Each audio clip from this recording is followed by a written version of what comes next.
చివరగా ఒక్క మాట, ఎలాన్ మస్క్ అయినా, బిల్ గేట్స్ కైనా, బిల్ క్లింటన్ కైనా, నరేంద్ర మోడీకైనా, రేవంత్ రెడ్డికైనా, ఎన్ఎస్ఎస్ స్టూడెంట్ కైనా రోజుకి 24 గంటలే ఉంది. నేను ముఖ్యమంత్రి అయినా కాబట్టి నాకు 48 గంటలు పర్ డే లేదు. నరేంద్ర మోడీ గారికి కూడా 48 గంటలు లేదు. ఎలాన్ మస్క్ కూడా డ్రైవర్లెస్ కార్ కనిపెట్టిన వాళ్ళకు ఇంజనీర్ కూడా 24 అవర్స్. ఈ 24 అవర్స్ లో ఎవరికైనా 8 గంటలు పడుకోవడానికో కుటుంబానికి కేటాయించడానికి 8 గంటలు తీసేయండి. 8 గంటల నాన్ ప్రొడక్టివ్ లైఫ్ ఏమంది. ఇంకా మిగిలింది ఎంత?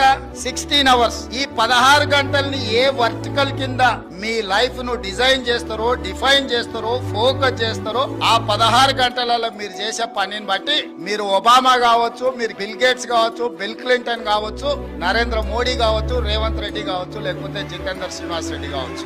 ఈ 16 గంటలలో మన లైఫ్ లో మనం ఏం పని చేయాలనుకుంటున్నాం అనే దాన్ని బట్టి మనం ఏమైతామో డిసైడ్ అవుతుంది. అది కూడా పర్టికులర్ గా 16 ఏళ్ల నుంచి 25 ఏళ్ల లోపల మనం వేసుకున్న రోడ్ మ్యాప్ మిగతా లైఫ్ అంతా పనికొస్తుంది. 16 ఏళ్ల నుంచి 25 ఏళ్ళు నాకు యంగ్ ఏజ్ వచ్చింది కాబట్టి చాలా మంది పిల్లలు అంటారు నాకు కొంచెం స్పేస్ కావాలి, నేను కొంచెం ఎంజాయ్ చేయాలనుకుంటున్నాను. ఈ 16 ఏళ్ల నుంచి 25 ఏళ్ల వరకు ఎంజాయ్ చేసిన వాటికి ఆ తర్వాత చేయడానికి ఏమి ఉండదు. ఈ 16 ఏళ్ల నుంచి 25 ఏళ్ల వరకు కష్టపడ్డావు అంటే 25 ఏళ్ల నుంచి 80 ఏళ్ల వరకు నీ లైఫ్ అనేది నీ చేతిలో ఉంటది. సమాజంలో గౌరవం ఉంటది. నిజంగా లైఫ్ ఎంజాయ్ చేయడం అనేది కుటుంబం